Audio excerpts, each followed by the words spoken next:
अगर आपने इसके पिछले पार्ट्स नहीं देखे हैं तो चैनल पर जाकर देख लो, क्योंकि स्टोरी बहुत जबरदस्त है। सिटी में फिर से एक डीमन ने अटैक कर दिया है जिसकी स्पिरिचुअल एनर्जी पिछले डीमन इन्वेजन से करोड़ों गुना ज्यादा है। और ये खतरनाक डीमन कोई और नहीं बल्कि ये छोटी सी प्यारी सी बच्ची है जिसे देखकर जू की फटी पड़ी है। तभी वहाँ पर वैंग और फ्रॉगी पहुँचते हैं। ये तुमसे न हो पाएगा बालक, इससे हमें निपटने दो। जिसके बाद फ्रॉगी अपने असली फॉर्म में ट्रांसफॉर्म हो जाता है, जो देखकर वो खतरनाक बच्ची अपने हेवनली वेपन दुद्धू की बोतल से हमला करने का इशारा करती है। तो वैंग भी उसे रोकने के लिए आगे बढ़ता है। दोनों के टकराने की वजह से वहाँ पर एक धमाका होता है। उस धमाके की वजह से उनके नीचे का शहर सिर्फ गड्ढे में बदल जाता है। इसके बाद वो बच्ची वैंग के ऊपर अटैक करने लगती है, लेकिन वैंग उसके हर अटैक को डॉज कर रहा था। वहीं उनकी फाइट को नीचे उसके माँ बाप भी देख रहे थे। बेटा वैंग, उससे मत लड़ो, तुम तो अच्छे बड़े भाई हो ना। लेकिन वो दोनों नहीं रुकते। जिसके बाद वो दोनों एक दूसरे के ऊपर अटैक करते हैं और उनके अटैक्स के टकराने की वजह से वो पूरी सिटी तबाह हो जाती है। लेकिन असल में ये सब कुछ एक सपना निकलता है जो कि उसकी माँ देख रही थी। अरे भगवान, घबराती क्यों हो, सब कुछ ठीक होगा। वहीं वैंग सनरॉन्ग से बात कर रहा था और उसकी मदद के लिए शुक्रिया अदा करता है। जिसके बाद वो सब लोग एक महंगे से हॉस्पिटल में जाते हैं जिसका इंतजाम सनरॉन्ग ने किया था। वहीं डॉक्टर सोच रहा था कि ये बच्चा तो उसका दूसरा है, फिर भी वो इतनी क्यों डरी हुई है। तभी वैंग को वहाँ पर काफी सारी बुक्स दिखती हैं जिनसे वो ये सीखने लगता है कि अच्छा बड़ा भाई कैसे बनते हैं। वहीं फ्रॉगी ने पहली बार वैंग को इतना सीरियस देखा था। इसके बाद वहाँ पर उसके दोस्त भी पहुंच जाते हैं और सबसे पहले चैन आगे जाकर उसे कॉन्ग्रेचुलेट करता है और कहता है कि उसकी तो छोटी बहन होने वाली है। ये इतना खुश क्यों है और इसे कैसे पता कि बहन ही होगी? अरे ये हार्पिक का नशा करता है, इसकी बातों पर ध्यान मत दिया करो। वहीं हमें पता चलता है कि वो लोग यहाँ पर सेक्ट की फील्ड ट्रेनिंग की वजह से आए हैं और आज वहाँ पर बहुत सारे बच्चे आ रहे हैं जो कि अपनी पावर्स की रिपोर्ट निकालने आए हैं। इन्हीं रिजल्ट के बेसिस पर डिसाइड होगा कि वो कौन से स्कूल में एडमिशन ले सकते हैं। के बाद वहाँ पर एक मिंग नाम का बच्चा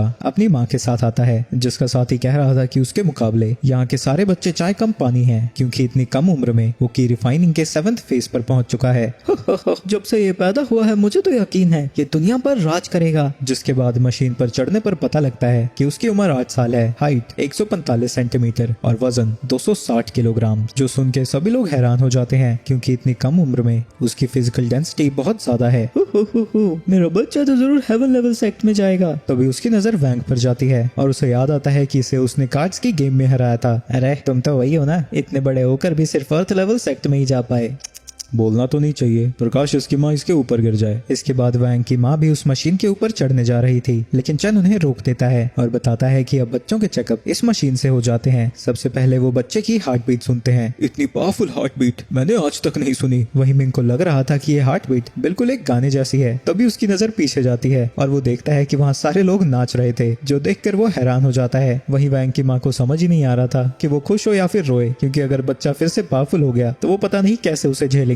वहीं दो लोग वहाँ पर सभी बच्चों को देखने आए थे और उनकी नजर मिंग और उस होने वाले बच्चे पर थी। लेकिन क्योंकि वो बच्चा अभी पैदा नहीं हुआ था तो वो स्पिरिट टेम्परर के काम नहीं आता, पर फिर भी वो उसका नाम लिख लेते हैं ताकि बाद में वो उसके लिए आ सके। इसके बाद मिंग अपनी स्पिरिचुअल एनर्जी को चेक करने जाता है। वो सोच रहा था कि वो किसी से नहीं हार सकता, क्योंकि बड़ा होकर वो जूई की तरह एक हीरो बनना चाहता है। वो क्रिस्टल पर हाथ रख के अपनी पावर्स को रिलीज करने लगता है और सन कहती है कि इस बच्चे का वाटर मैजिक काफी हाई लेवल पर है। लेकिन तभी वैंग की नजर उसी बंदे पर जाती है जो कि मिंग को पकड़ने आ रहा था। तभी वो उसके पास आकर उसके कंधे पर हाथ रखता है। तुमने मुझे कैसे ढूंढा? सन वैंग को बताती है कि सारे कैमरास ऑफ हो चुके हैं, तो वो उस बंदे को दबाकर जमीन में घुसा देता है। इसके बाद उसकी बहन की स्पिरिचुअल एनर्जी को टेस्ट करना था, लेकिन उसकी स्पिरिचुअल एनर्जी इतनी ज्यादा थी कि वहाँ पर तूफान सा आने लगता है। सभी लोग हैरान हो रखे थे क्योंकि वो बच्चा अभी तक पैदा भी नहीं हुआ था और उसकी पावर्स डीमन किंग के बराबर लग रही हैं। तभी वैंग अपनी पावर्स का यूज करके वहाँ मौजूद सभी लोगों की मेमोरीज को डिलीट कर देता है। सन कहती है कि वो उसकी मेमोरीज को इरेज करना भूल गया। मैंने प्रॉमिस किया था ना, मैं तुमसे कुछ नहीं छुपाऊंगा। तभी वो देखते हैं कि वो बंदा अपने कपड़ों को छोड़कर वहाँ से भाग चुका है। तो वैंग अपनी स्वॉर्ड को समन करता है और उनके ठिकाने का पता लगाकर उन्हें खत्म करने का ऑर्डर देता है। दूसरी तरफ वो दोनों बंदे उड़ते हुए वहाँ से जा रहे थे। वहीं उसे समझ नहीं आ रहा था कि हीलिंग मैजिक यूज करने के बाद भी उसकी चोटें ठीक क्यों नहीं हो रही। हमारा प्लान तो फेल हो गया, अब हमें क्या करना चाहिए? हमें हर हाल में उस बच्चे को पाना होगा। उसकी पावर 10 मिलियन बच्चों के बराबर है, हम उसे पाकर रहेंगे। चाहे कुछ भी करना पड़े। रात होते होते वो अपने ठिकाने पर पहुंच जाते हैं। वहीं वो स्वॉर्ड उनका पीछा करते करते वहां पर पहुंच चुका था,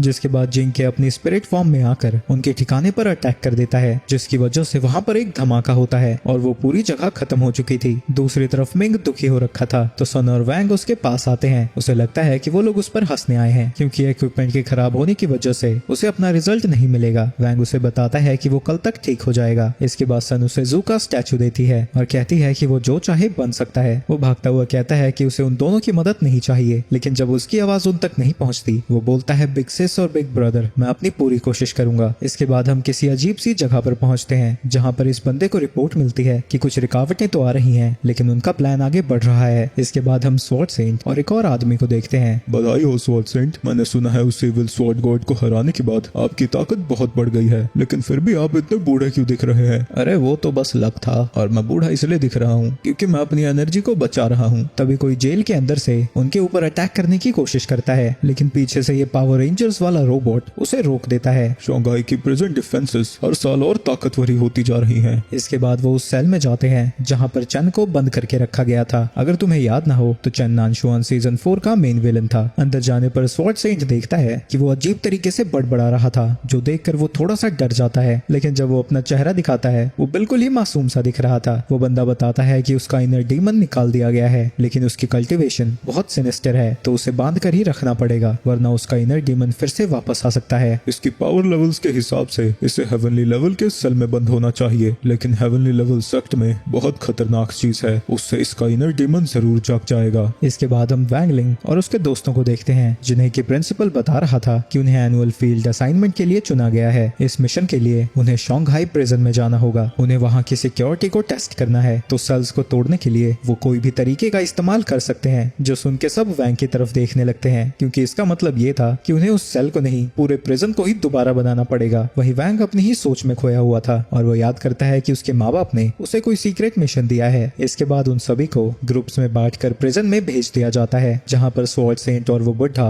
उन पर नजर रख रहे थे। अगर ये लोग इस प्रिजन में कोई कमी ढूंढ पाते हैं तो मैं अपने सुपरवाइजर के पद से इस्तीफा दे दूंगा। दूसरी तरफ सनरॉन्ग खुश हो रखी थी क्योंकि उसे वैंग के साथ भेजा गया है। इसके बाद वहाँ पर एक ड्रोन आता है। मेरा नाम वॉस है, यहाँ का ये डिफेंस बटलर। तुम आंखों से अपनी पट्टियों को हटा सकते हो। मैं तुम्हें टेस्ट चेंबर से बाहर निकलने से रोकने के लिए पूरी कोशिश करूंगा। तभी उसकी नजर वैंग पर जाती है और वो देखती है कि सुबह से अभी तक वो किसी गहरी सोच में डूबा हुआ है और उसे शक होने लगता है कि उसकी सील कहीं टूटने तो नहीं वाली। तभी रूम के बिल्कुल बीचों बीच वैंग के क्रिस्पी नूडल्स आ जाते हैं, जिसे देखते ही वैंग उसकी तरफ जाने लगता है और सनरॉन्ग के रोकने पर भी नहीं रुकता। लेकिन जैसे ही वो नूडल्स को उठाने की कोशिश करता है, ऊपर से एक पिंजरा आकर उसे पकड़ लेता है। सन अपने वाटर मैजिक का यूज करने की कोशिश करती है, लेकिन इस जगह पर वो अपनी स्पिरिचुअल एनर्जी को कंडेंस ही नहीं कर पाती। टेस्ट चेंबर में हम एक एडवांस सप्रेशन टेक्नोलॉजी का यूज करते हैं तो तुम अपनी स्पिरिचुअल एनर्जी का यूज ही नहीं कर सकते। लेकिन इन सब को छोड़कर वैंग अपने नूडल्स खाने में लगा है और वो तोड़कर उन्हें सनरॉन्ग को भी देता है। तभी उसे पता लगता है कि वो टुकड़ा वैंग का जूठा है, जो जानकर वो जरूरत से ज्यादा ही खुश हो जाती है। कोई फायदा नहीं है चन, यहाँ पर हमारे पास स्पिरिचुअल एनर्जी नहीं है। अगर नहीं है तो हम खुद बनाएंगे। जिसके बाद वो आसपास के फायर का यूज करके स्पिरिचुअल एनर्जी बनाता है और गेट को तोड़ने जाता है। लेकिन हर बार की तरह यहाँ भी उसका पोपट ही होता है और वो उड़ता हुआ जाकर सीधा हाउस से टकराता है। तुम गधों को सच में लगा तुम अपनी बैल बुद्धि से इस प्रिजन को तोड़ दोगे? चलो मैं तुम्हें एक और मौका देता हूँ। लेकिन वो उन्हें सॉल्व करने के लिए एक मैथ की इक्वेशन दे देता है, जिसका जोर उस मोटे के दिमाग पर इतना ज्यादा पड़ता है कि वो बेहोशी हो जाता है। दूसरी तरफ फ्रॉगी अपने मशीन गन मोड में था, लेकिन क्योंकि वो गेट रिजेनरेटिव मटेरियल से बना था, उसके अटैक का उस पर कोई असर नहीं होता। वहीं वो अपने मैजिक पावर का यूज इसलिए कर पा रहा है क्योंकि वो एक डीमन है। तभी वो बताता है कि उसके पास एक कैनन मोड भी है और वो उसके ऊपर चढ़कर अटैक करने वाला था, लेकिन उसके पंजे ऐसी जगह पर थे कि लिन को गुस्सा आ जाता है और वो उसे उठाकर नीचे पटक देती है। दूसरी तरफ कंट्रोल रूम में अलार्म बजने लगते हैं और वो उसे बताते हैं कि अर्थ लेवल सेल में प्रिजन टूट रहा है। वैंग को भी कुछ गड़बड़ लगने लगती है और वो प्रिजन को एक हाथ से उठाकर ऊपर की छत तोड़ देता है, जो देखकर वॉस भी हैरान हो जाता है। गेट के पास जाने पर उन्हें वही इक्वेशन दिखती है। सन कहती है कि वो उसे 10 मिनट में सॉल्व कर सकती है, लेकिन वैंग अपनी एक उंगली लगाकर उस पूरे गेट को ही उखाड़ देता है। तभी वो देखता है कि वॉस अभी तक सब कुछ रिकॉर्ड कर रहा था, तो वैंग उसे भी खत्म करने जाता है, लेकिन सन उसे रोक देती है क्योंकि ये चीजें बहुत महंगी होती हैं। तो सन उससे रिक्वेस्ट करती है कि यहाँ पर जो कुछ भी हुआ वो भूल जाए और डर के मारे वॉस अपनी मेमोरीज को डिलीट कर देता है। इसके बाद वैंग के सामने वही रोबोट आता है, जिसे वैंग को देखकर लग रहा था कि वो बहुत ज्यादा कमजोर है और वो उसके ऊपर अटैक कर देता है, लेकिन इससे वैंग का कुछ भी नहीं बिगड़ता, जिसकी वजह वजह से उसके सिस्टम में एरर आने लगते हैं और ये टिन का डब्बा कंफ्यूज हो चुका था। तो वैंग उसे एक किक मारता है और उड़ता हुआ पीछे भेज देता है। तभी शुआन की फटने लगती है क्योंकि अब वो वैंग लिंग की एनर्जी को फील कर पा रहा था और जेल से बाहर निकलने की जगह वो खुद ही उसका दरवाजा लगा देता है। दूसरी तरफ बाकी सब भी वैंग लिंग के पास पहुंच जाते हैं, जिसके बाद वो आगे बढ़ते हैं और उनके सामने एक बड़ा सा दरवाजा था और उसे खोलते ही वो प्रिजन से बाहर आ चुके थे। तभी हमें पता चलता है कि उसकी माँ ने उसे बताया था कि बड़ा भाई होने के नाते वो अपनी छोटी बहन का नाम रखे और काफी गहरी सोच के बाद वो अपनी बहन का नाम नुआन रखता है। इसके बाद हम फिर से उसी प्रिजन में जाते हैं इविल स्वॉर्ड गॉड ने बाहर निकलने से मना कर दिया और वो बंदा उससे कहता है कि वो पता करे वो स्पिरिचुअल एनर्जी किसकी थी। सारी इन्फॉर्मेशन डिलीट कर दी गई है पर मुझे यकीन है कि वो सेक्ट 60 से रिलेटेड है। इसके बाद हम स्पिरिट टेम्परर को देखते हैं जो कि गुस्से में था क्योंकि इतने सालों से जो उसने 5 एलिमेंट की स्पिरिचुअल एनर्जी इकट्ठा की थी वो सब बर्बाद हो चुकी है। तभी एक बंदा उसके पीछे आता है और कहता है कि इसकी वजह जो सदर्न ब्रांच के केव की डिस्ट्रक्शन हुई है वो है। तो इसका पता मुझे अभी क्यों लग रहा है? लॉर्ड, ऐसे केसेस में पीआर डिपार्टमेंट बात करती है बाकी के डिपार्टमेंट से और वो असेस करते हैं कि ओपिनियन कैसा होगा और डैमेज कितना हुआ है, उसके बाद ही हम आपको बता सकते हैं। ऐसा घटिया सिस्टम बनाया किसने है?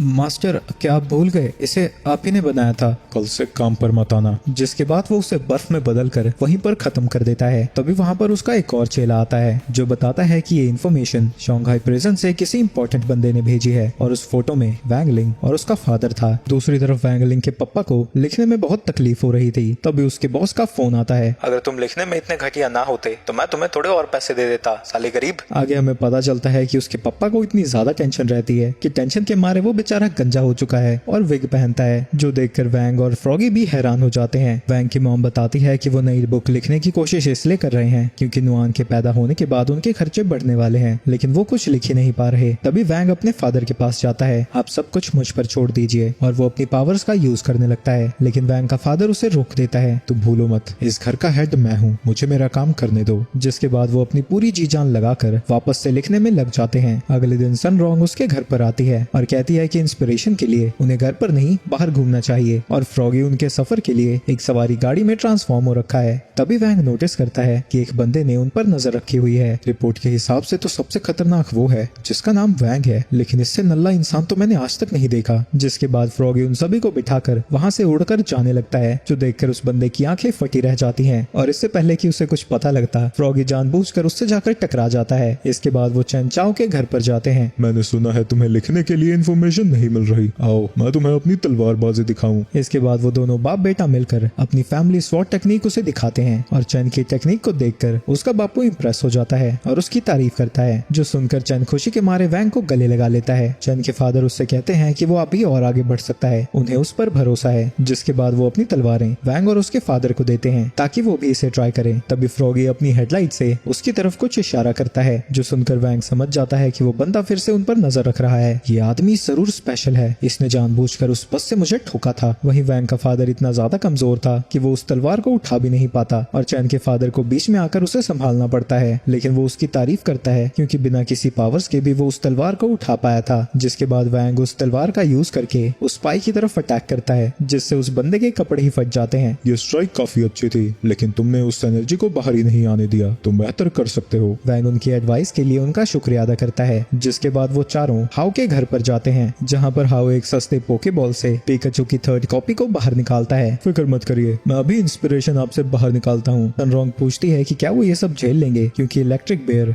10 मिलियन वोल्ट्स के झटके देता है, जो सुनकर वो डरने लगते हैं। अरे आप डर क्यों रहे हैं, वो बड़ा वाला बेयर नहीं, ये बालक आपको झटका देगा। जिसके बाद वो छोटा बेयर उन्हें झटका देने लगता है, और झटके के बाद तो वो बिल्कुल खुद को आइंस्टाइन ही समझने लगते हैं। सन कहती है कि अब उन्हें आगे बढ़ना चाहिए, लेकिन वैंग के फादर और बिजली के झटके खाना चाहते थे। वहीं वो स्पाई ऊपर से देखता है कि वो एक काफी पावरफुल स्पिरिट बीस्ट है, अगर वो इसे पकड़ लेता है तो स्पिरिट लॉर्ड उसे अच्छा खासा इनाम देंगे। वो उसके ऊपर पॉकेबॉल फेंक कर पकड़ने की कोशिश करता है, लेकिन इसकी वजह से वो बेबी बेयर रोने लगता है, और वो बड़ा बेयर गुस्से में आकर उस स्पाई के ऊपर अटैक कर देता है। इसके बाद वो तीनों वहाँ से निकल जाते हैं, और सनरॉन्ग देखती है कि वैंगलिंग के फादर काफी जोश में दिख रहे हैं। मुझे समझ नहीं आता, 2 नल्ले इंसान इतने पावरफुल बच्चे को कैसे जन्म दे सकते हैं। तभी वैंगलिंग के फादर एक तलवार को उठाते हैं और वैंग से कहते हैं कि क्या उसे याद है वो बचपन में उसे यहाँ पर लेकर आए थे एक लकड़ी की तलवार दिलाने के लिए। तभी जिंके अपनी स्पिरिट फॉर्म में आता है और सामने उस लड़की को देखकर हैरान था। तभी वो लड़की जिंके के ऊपर अटैक कर देती है, पर वैंग उसके अटैक को ब्लॉक करता है, लेकिन वो लड़की नहीं रुकती और बार बार उसके उसके ऊपर अटैक करते ही जाती है और अटैक करने के दौरान कह रही थी कि उसने उसे हर जगह ढूंढा लेकिन वो कहीं नहीं मिला। ऊपर से वो उसे दोबारा मिलने भी नहीं आया। वहीं सनरॉक पहचान जाती है कि वो जिंके की मियान है। वहीं इससे पहले कि उसका पुत्र इस पूरी जगह को तबाह कर दे, वैंगलिंग का फादर उस लड़की के पास जाता है। तुम्हें जिंके से अलग करने में गलती मेरी है। अगर मैंने तुम दोनों को साथ में खरीदा होता तो तुम्हें इतना दुख ना होता। वहीं वो असासिन फिर से उनके पास पहुंच चुका है। ये पहली बार है जो मैं 2 बार असासिनेशन में फेल हुआ हूँ। और हम देखते हैं कि इस बार वो अपनी रैट स्क्वाड की एलीट फोर्स को लेकर आया है और वो सभी साथ में मिलकर वैंगलिंग के फादर को मारने जाते हैं। लेकिन तभी जिंके अपनी बहन के साथ जाकर मिल जाता है। इससे उन दोनों की पावर सेक होने लगती है और इतनी ज्यादा बढ़ जाती है कि उनके साथ में आने से ही वो सारे असासिन उड़ते हुए पीछे चले जाते हैं। आगे हमें पता चलता है कि वो दोनों अब मर्ज हो चुके हैं और इस नई स्पिरिट का नाम जिंग बाय है। जिंग बाय वैंग से पूछता है कि इन सब का क्या करना है। जो मर्जी है करो, बस इनकी सांसें चलती छोड़ देना। जिसके बाद जिंग बाय उन सब की बुरी तरह से कुटाई करने लगता है। इसके बाद वो तीनों रूम में झांक रहे थे और पाते हैं कि अब वो बड़े अच्छे से बुक को लिख पा रहे हैं। वो फैमिली के बारे में लिख रहे थे कि फैमिली हमेशा तुम्हारा साथ देती है, चाहे कितने भी झगड़े हों। वो एक दूसरे का बुरा कभी नहीं चाहते और उनके साथ होने से जिंदगी बहुत सुंदर लगती है। इसके बाद हम वैंग के पप्पा को देखते हैं जिन्हें की राइटर ऑफ द ईयर घोषित कर दिया गया है और उन्होंने जो बुक लिखी थी उसका नाम the daily life of the immortal king है। वहीं वैंग का पप्पा अभी भी काम में लगा हुआ था लेकिन उसकी बीवी आकर उन्हें थोड़ा आराम करने को कहती है, पर वो कहता है कि वो ये सब कुछ लिंग और नुआन के लिए कर रहा है। ये सुन के वो भी उसके साथ बैठकर नॉवल लिखने में मदद करने लगती है। वहीं फ्रॉगी और वैंग बाहर से सब कुछ सुन रहे थे और फ्रॉगी वैंग से पूछता है कि उसकी माँ नॉवल के बारे में इतना कुछ कैसे जानती है। वैंग बताता है कि उसकी माँ भी पहले राइटर हुआ करती थी लेकिन फैमिली को संभालने के लिए उन्होंने वो छोड़ दिया। दूसरी तरफ वैंग के टीचर्स भी उसके पप्पा की बुक पढ़ रहे थे और उसकी राइटिंग को देखकर इम्प्रेस हो रखे थे। जुकांग कहता है कि जो कल्टीवेशन टेक्निक उसमें लिखी है वो उसके मास्टर से मिलती है। पैन पूछती है कि क्या वो legendary cultivator mistake x spirit mother की बात कर रहा है। जुकोंग हाँ कहता है और बताता है कि उस टाइम वो बस अपने मास्टर की दी हुई मिस्टिक एक्स डिवाइन टेक्निक को प्रैक्टिस कर रहा था और बड़ी ही जल्दी वो फ्री मॉर्टल रेल्म में भी पहुंच गया था। ये सुन के पैन को लगता है कि वो उससे मिला है। अरे नहीं, ऐसा नहीं है, ये तो बस मेरी कल्पना थी। असल में ये मुझे सड़क किनारे फेंकी हुई मिली जिसमें लिखा था कि अगर मैं इसे मास्टर कर लेता हूँ तो ऑटोमेटिकली सेक्ट को ज्वाइन कर लूंगा। माना जाता है कि उसने काफी सारी एडवांस्ड कल्टीवेशन टेक्निक्स बनाई हैं लेकिन काफी समय से उसके ठिकाने का कुछ पता ही नहीं है। दूसरी तरफ स्पिरिट टेम्परर भी उसी बुक को पढ़ रहा था और उसे भी लगता है जो कल्टीवेशन स्टाइल लिखने का तरीका है वो काफी हद तक मिस्टिक एक्स स्पिरिट मदर जैसा है। इसके बाद उसका पंटर उसी काले से स्लाइम के साथ आता है। जिसने भी इस बुक को लिखा है वो जरूर मिस्टिक एक्स स्पिरिट मदर से रिलेटेड है। स्लाइम कहता है कि वो जानता है कि इस बुक का ऑथर कौन है। वो कहता है कि उस एंशिएंट रिफाइनर की सीक्रेट टेक्निक्स का पता लगाने के लिए उसने एक प्लान बनाया है जिसमें प्योर स्पिरिचुअल रूट्स वाले बच्चों को इकट्ठा किया जाता है और इस बड़े से अंडे के अंदर रखा जाता है। लेकिन अभी वो 5 एलिमेंट्स की एनर्जी को इकट्ठा कर रहे हैं तो उन्हें अपने प्लान को होल्ड पर रखना पड़ रहा है। लेकिन अब उन्हें एक और रास्ता मिल गया है। वो छोटी बच्ची जिसकी स्पिरिचुअल एनर्जी कमाल की है। इस बुक का राइटर, वो बच्ची और वो लड़का जिसे मैं मारना चाहता हूँ, तीनों एक साथ ही रहते हैं। जिसके बाद वो उसे एक स्क्रोल देता है जिसमें वैंग के घर की लोकेशन थी। ये देखकर वो समझ जाता है कि स्लाइम बड़ा समझदार है और वो उससे कहता है कि वो 60th हाई के बारे में उसे सब कुछ बताए क्योंकि अपने प्लान को आगे बढ़ाने के लिए वो एक डिस्ट्रैक्शन बनाना चाहता है। दूसरी तरफ क्लास में जुकोंग उन्हें legendary cultivator mistake x spirit mother के बारे में बता रहा था लेकिन ज्यादातर स्टूडेंट्स ने उसके बारे में सुना ही नहीं था। तो वैंग बताता है कि वो एक जीनियस थी जिसने काफी सारी कल्टीवेशन टेक्निक्स बनाई थी, साथ ही मिस्टिक एक्स डिवाइन टेक्निक भी। सन उससे पूछती है कि ये टेक्निक होती क्या है तो जुकोंग बताता है कि ये एक ऐसी टेक्निक है जो कि हिडन आर्ट्स पे बेस्ड है और वो लोग लकी हैं क्योंकि इस टेक्निक का वो इकलौता यूजर है। जिसके बाद वो इस टेक्निक का यूज करके एक एक्स बनाता है और टेबल को तोड़ देता है। लेकिन उनमें से कोई भी जरा भी एक्साइटेड नहीं था, बस इतना ही था गया इसमें। लेकिन जुकोंग उन्हें बताता है कि ये सिर्फ इसका पहला लेवल है, उन्हें ग्रेजुएशन से पहले इसे मास्टर करना होगा और उनकी स्पिरिचुअल एनर्जी के लेवल के हिसाब से उनकी एक्स की मैनिफेस्टेशन अलग होगी। इसके बाद सन और वैंग बाहर निकलते हैं और सन उससे उस स्पिरिट टेक्निक के बारे में पूछ रही थी। तभी उनके पास से एक बंदा गुजरता है जिनके कहता है कि उस आदमी में कुछ तो गड़बड़ है। तभी उनके ऊपर अटैक हो जाता है जिससे वैंग डॉज कर लेता है और सन को भी बचा लेता है जिसकी वजह से वो शर्माने लगती है। लेकिन हाव और चन उस अटैक से बच नहीं पाते तो सन मिस्टिक एक्स टेक्निक का यूज करके उन्हें वहां से आजाद कर देती है। वो लोग ये देखकर हैरान थे कि एक लेसन के बाद ही वो इस टेक्निक को यूज कर सकती है तो वो खुद भी इसे ट्राई करते हैं लेकिन उनसे वेपन नहीं बनता, उल्टा की चेन बनती है। इसके बाद वो बंदा फिर से उनके ऊपर अटैक करता है जिससे सन और वैंग तो बच जाते हैं लेकिन वो दोनों फिर से फंस चुके थे। वैंग उसके अटैक को डिफ्लेक्ट कर देता है जिसकी वजह से वो बंदा खुद ही अपने जाल में फंस जाता है। वहीं सन सोच रही थी कि वैंग की एक्स कैसी दिखती होगी।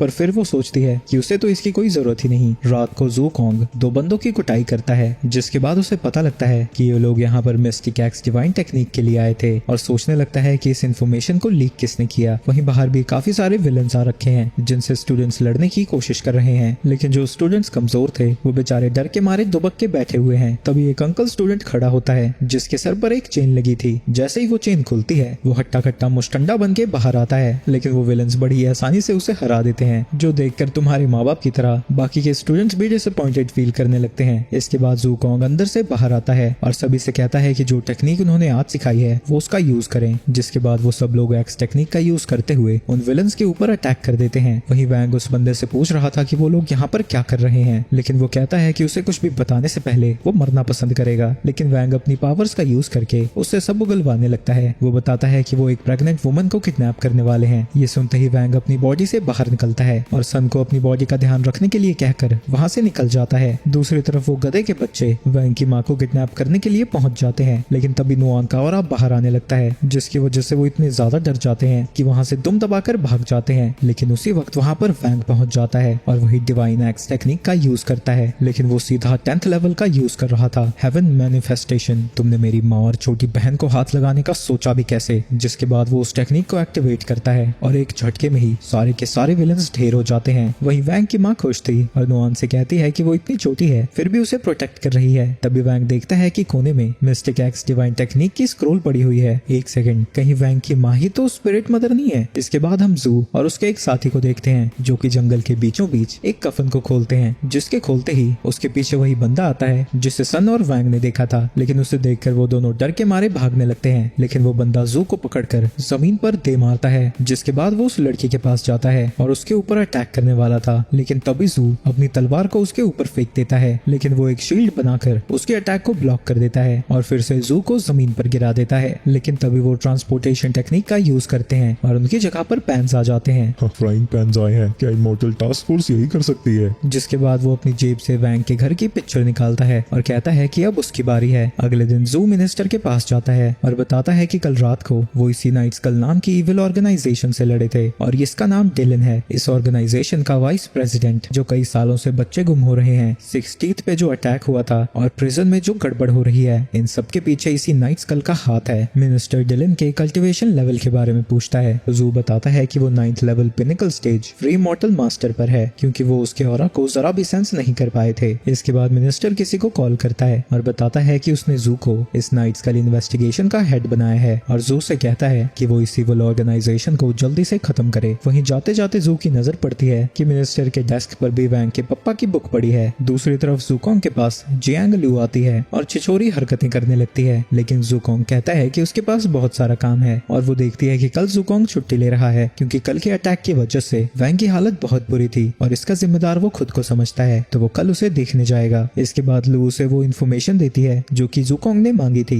लू जानती है कि वो अपने टीचर को ढूंढ रहा है और उसे लगता है कि वैंग के पेरेंट्स उसके टीचर से किसी तरह जुड़े हुए हैं। जूकोंग कहता है कि कई सालों से वो उन्हें रिटायरमेंट से बाहर लाने की कोशिश कर रहा है ताकि वो अपने सेक्ट को फिर से रिवाइव कर सके। लू कहती है कि इस इन्फॉर्मेशन को लाने में बड़ी मेहनत लगी, तो क्या वो उसके लिए भी वैंग के पप्पा का ऑटोग्राफ ला सकता है। दूसरी तरफ जू वैंग को बता रहा था कि जूकोंग ने उनके बारे में काफी इन्फॉर्मेशन बाहर निकाली है और वो कल उसके घर पर आ रहा है। तो फ्रॉगी को लगता है कि कहने को ये बस एक होम विजिट है, लेकिन असल में वो उनकी असली आइडेंटिटीज का पता लगाना चाहता है। वहीं वैंग ने स्कूल से छुट्टी इसलिए ली थी ताकि वो अपनी फैमिली को प्रोटेक्ट कर सके और इससे उसके दोस्त भी मुसीबत से दूर रहेंगे, लेकिन जैसा उसने सोचा था वैसा हो नहीं रहा। तभी उसकी माँ वहाँ पर उसके लिए ऑरेंजेस लेकर आती है। मम्मी, मुझे आपसे एक सवाल पूछना है, क्या आप एक शांति भरी जिंदगी जीना चाहते हैं या फिर ऐसी जिंदगी जिससे इतिहास में हमेशा के लिए आपका नाम लिखा जाए। उसकी माँ कहती है कि वो एक शांति भरी जिंदगी जीना चाहती है और बस उसे और उसकी छोटी बहन को बड़े होते हुए देखना चाहती है। जिसके बाद वो वहाँ से चली जाती है और अब वैंग को जवाब मिल चुका था और एक नोटबुक को निकाल कर कहता है कि वो मदद बुलाने जा रहा है। अगले दिन सुबह सुबह जूकोंग वैंग के घर पर आता है जहाँ पर सभी लोग उनका स्वागत करते हैं। ये तो सिर्फ spiritual queen body refinement phase में है। मास्टर इतने तो कमजोर नहीं होंगे, पर क्या पता ये अपनी पावर्स को छुपा रहे हो। मुझे इनकी पल्स चेक करने का कोई बहाना ढूंढना होगा। आप प्रेग्नेंट है ना? मैं भी एक झोला छाप डॉक्टर हूँ, क्या मैं आपकी पल्स चेक कर सकता हूँ? वो उसकी पल्स चेक करने जा ही रहा था, तभी वहाँ पर सन आ जाती है। टीचर उससे पूछता है कि वो यहाँ पर क्यों आई है। वो बताती है कि वो यहाँ पर वैंग और उसकी माँ से मिलने आई है और वो साथ ही उनके लिए न्यूली डेवलप्ड पिल्स लेकर आई है जिससे उसे एनर्जी मिलेगी। वैंग की माँ इन गिफ्ट के लिए उसका शुक्रिया अदा करती है, जिसके बाद सन कहती है कि वो वैंग के पापा का अपनी बुक पर ऑटोग्राफ चाहती है। वो कहती है कि वो अभी बुक लिखने में बिजी है तो उसे थोड़ा इंतजार करना होगा। आगे सन टीचर से पूछती है कि कहीं वो उनकी बातों के बीच में तो नहीं आ गई। अरे नहीं ऐसा नहीं है, मैं तो बस इनकी पल्स चेक करने वाला था। लेकिन इस बार भी जब वो उनकी पल्स चेक करने जाते हैं वहाँ पर फिर से कोई आ जाता है और इस बार सन के दद्दू जी आए थे और वो सभी साथ में बैठकर चाय पीने लगते हैं। जूकांग पूछता है कि वो यहाँ पर क्यों आए हैं। वो बताते हैं कि सन ने उन्हें बताया था कि वैंग की माँ प्रेग्नेंट है तो वो उनके लिए ये 6000 साल पुराना पीस लेकर आए हैं, जिसे वो एक्सेप्ट कर लेती हैं। लेकिन दद्दू की भी एक और रिक्वेस्ट थी, वो भी अपनी बुक पर वैंग के पापा के साइन कराना चाहते थे। तो सन उसे बताती है कि वो अभी लिख रहे हैं तो उन्हें थोड़ा इंतजार करना होगा। इसके बाद टीचर फिर से उनकी पल्स चेक करने की कोशिश करते हैं, लेकिन उसी वक्त फिर से बेल बजती है और इस बार स्वॉर्ड सेंट और वही बुढ़ा आया था। जूकोंग ये देखकर हैरान हो जाता है कि वैंग के घर पर स्वॉर्ड सेंट और डॉन सेक्ट का लीडर आ रखा है और वो उनसे पूछता है कि वो लोग क्यों आए हैं। तो वो कहते हैं कि वो वैंग की मॉम को देखने आए हैं। लेकिन जैसे ही वो कपड़ा हटाता है वो समझ जाता है कि ये लोग भी उसके पापा के ऑटोग्राफ के लिए आए हैं। इसके बाद वो फिर से पल्स चेक करने की कोशिश करते हैं, लेकिन इस बार भी दरवाजे की घंटी बज जाती है और अब देखते हैं कि जू और मिनिस्टर वहाँ पर आए थे और अब जूकोंग अंदर ही अंदर फटने वाला हो रखा है। मिनिस्टर उससे पूछता है कि वो यहाँ पर क्यों आया है तो वो बताता है कि वो ऑटोग्राफ लेने आया है। अरे वाह, तुम भी? मैं भी असल में ऑटोग्राफ के लिए आया हूँ। इसके बाद सभी लोग वैंग के पापा का इंतजार करने लगते हैं और टाइम पास करने के लिए मेडिटेट कर रहे थे, सिर्फ जूकोंग को छोड़कर। तभी उसके घर के बाहर हम एक कॉफिन को देखते हैं जिसके अंदर से डिलन बाहर आता है। आज सब लोग मारे जाएंगे। लेकिन जैसे ही वो दरवाजा खोलता है अंदर के नजारे को देखकर हैरान हो जाता है। उसे लग रहा था कि वो किसी गलत घर में आ चुका है और श्योर होने के लिए फिर से दरवाजा खोलता है, लेकिन इस बार सभी लोग उसे घूर रहे थे। आइए जनाब आइए, आप ही का तो स्वागत करने बैठे हैं सब। जू उसे देखकर पहचान जाता है कि वो नाइट स्कल का वाइस प्रेसिडेंट है और मिनिस्टर को प्रोटेक्ट करने के लिए वो और स्वॉर्ड सेंट उसके ऊपर अटैक कर देते हैं, जिसके बाद डिलन वहाँ से भागने लगता है तो बाकी सब भी उसके पीछे जाते हैं। इसके बाद फाइनली वैंग के पापा नीचे आते हैं और वैंग की माम से कहती है कि वो अब सबको जल्दी से ऑटोग्राफ दें। अपनी बुक्स को साइन करवाने के बाद वो दोनों भी वहाँ से जाने लगते हैं और अब जूकांग तो भूल चुका है कि वो यहाँ पर आया भी क्यों था। दूसरी तरफ डिलन ने फाइनली बाकी सबसे अपना पीछा छुड़ा लिया है, लेकिन तभी एक पोर्टल से वही बंदा आता है जिसे कि डिलन पहचान रहा था। और एक सेकंड, ये वैंग जैसा नहीं दिख रहा। वो अपनी पावर्स का डिलन पर यूज करता है और उसे अब्सॉर्ब कर लेता है। तुम्हारा लेवल बस इतना ही था, मेरे यानी किंग के सामने इतना घमंडी एक्ट करने की तुम्हारी हिम्मत कैसे हुई। इसके बाद हम स्पिरिट एम्परर को देखते हैं जो कि अजीब तरीके से घूम रहा था और तभी उसे पता लगता है कि डिलन का ऑरा गायब हो चुका है। तभी एक चेला उसे आकर बताता है कि वाइस प्रेसिडेंट उस बच्चे को पकड़ने गए थे लेकिन वो वापस नहीं आए। वो ट्रू इमॉर्टल रैम तक पहुंचने वाला था, मरने के बाद भी उसके ऑरा के ट्रेस बचे होने चाहिए। वो बताता है कि वाइस प्रेसिडेंट का मिशन अभी पूरा नहीं हुआ है तो उसके मिशन को तुम पूरा करोगे। लेकिन ये सुन के वो घबरा जाता है और कहता है कि उसे तो लॉर्ड बाइजी को रेस्क्यू करना था। तो स्पिरिट एम्परर कहता है कि इस चीज को वो फिर खुद ही संभालेगा। इसके बाद हम वैक्सीयू सिटी को देखते हैं जहाँ पर हर 4 साल में एक टूर्नामेंट होता है जहाँ पर वैक्सीयू किंगडम के सबसे बेहतरीन कल्टिवेटर्स इकट्ठा होते हैं। जिसके बाद हम पिछले चैंपियन को देखते हैं जो कि मोंग जिंगडेंग है। अगर कोई लगातार 2 चैंपियनशिप्स जीतता है तो वो दुनिया के टॉप कल्टिवेटर्स को चैलेंज कर सकता है, यानी अगर जिंगडेंग इस बार भी जीत गया तो उसे टॉप कल्टिवेटर से लड़ने का मौका मिलेगा। हाव और चैन टीवी को देखते हुए बड़बड़ कर रहे थे तो सन उन्हें चुप रहने को कहती है क्योंकि वैंग की माँ को आराम की जरूरत है, पर वो कहती है कि वो उन्हें देखने दे क्योंकि ये टूर्नामेंट 4 साल में एक ही बार होता है। इसके बाद टूर्नामेंट शुरू हो जाता है जहाँ पर सबके सब मिलकर जिंगडेंग के ऊपर अटैक कर रहे थे, लेकिन उनमें से कोई भी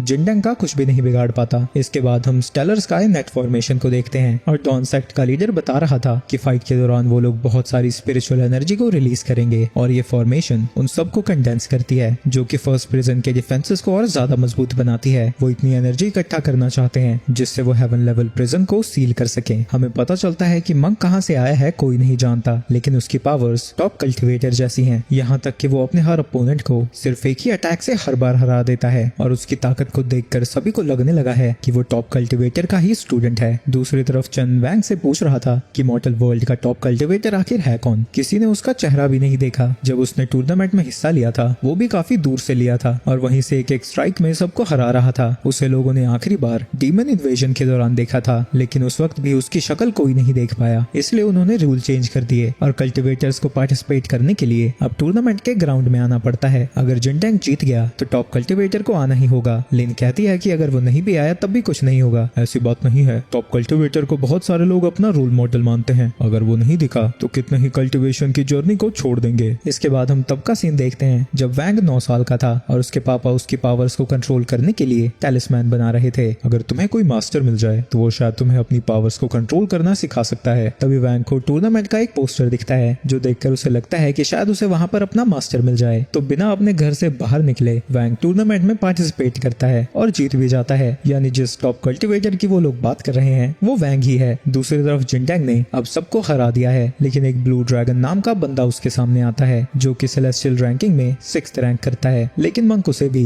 अपने एक ही अटैक से हरा देता है। इसके बाद अगले राउंड की बारी थी जिसमें जिनटैंग का सामना डॉन सेक्ट के लीडर से होना था, लेकिन जिनटैंग उससे लड़ना नहीं चाहता। वो हर रोज कड़ी ट्रेनिंग करता है सिर्फ इसलिए ताकि वो टॉप कल्टिवेटर से लड़ सके, ना कि उस जैसे बुढ़े से। ये सुन के बुढ़े को गुस्सा आ जाता है और उसके ऊपर अटैक कर देता है, लेकिन वो शील्ड बनाकर उसके अटैक को ब्लॉक कर देता है। वो उसकी शील्ड को तोड़ने की कोशिश करता है, लेकिन उसके ऊपर एक खरोंच भी नहीं ला पाता और जिनटैंग अपने अटैक से उसे उड़ता हुआ पीछे भेज देता है। तो सेक्ट लीडर उसे हराने के लिए आसमान से एक मीटियोर को समन करता है, लेकिन जिनटैंग उस मीटियोर के टुकड़े टुकड़े कर देता है, जिसके बाद जिनटैंग उसे स्टेडियम में ही घुसा देता है। मंक कहता है कि ये टूर्नामेंट भी बिल्कुल पिछले टूर्नामेंट जैसा है और वो याद करता है कि इस बार बहुत लोग उसके बुरा भला बोल रहे थे कि वो गलती से जीत गया या फिर चीटिंग करके जीता है, तो गुस्से में वो उन्हें गलत साबित करने पहुंचा था। वहीं उसकी ताकत को देखकर सभी लोग हैरान थे। अनाउंसमेंट होती है कि टूर्नामेंट 4 हफ्तों तक चलने वाला था, लेकिन जिनटैंग की वजह से वो अभी ही खत्म होने वाला है। वहीं सन सोच रही थी कि अगर वैंग पार्टिसिपेट करता तो शायद टूर्नामेंट 5 मिनट भी ना चले। तभी हम देखते हैं कि टूर्नामेंट में एक और पार्टिसिपेंट आया है जिसका नाम क्रिस्पी नूडल है, जो सुनकर सब हंसने लगते हैं। वो लोग देखते हैं कि वो बिल्कुल वैंग जैसा दिख रहा है। इसके बाद हम पास्ट का सीन देखते हैं जहाँ वैंग बताता है कि उसने अपने एक बाल में अपनी स्पिरिचुअल एनर्जी डालकर अपना एक क्लोन बनाया है जो वैंग लिंग के हर ऑर्डर को फॉलो करता है, खुद लड़ सकता है और कोई भी एक्सटर्नल फोर्स उसे डिस्ट्रॉय नहीं कर सकती। वैंग जू से कहता है कि टूर्नामेंट में ये लड़ेगा और जिंके बताता है कि मास्टर को 9 साल की उम्र में ही टॉप कल्टिवेटर घोषित कर दिया गया था, पर क्योंकि वो अपनी सच्चाई नहीं दिखाना चाहते तो ये जाएगा लड़ने। मैं टूर्नामेंट के सारे डॉक्यूमेंट्स तो देख लूंगा, पर इसका नाम क्या रखूं? वैंग उसका नाम मास्टर क्रिस्पी नूडल्स रखता है और ये आइडिया तुम समझ ही सकते हो कहाँ से आया होगा।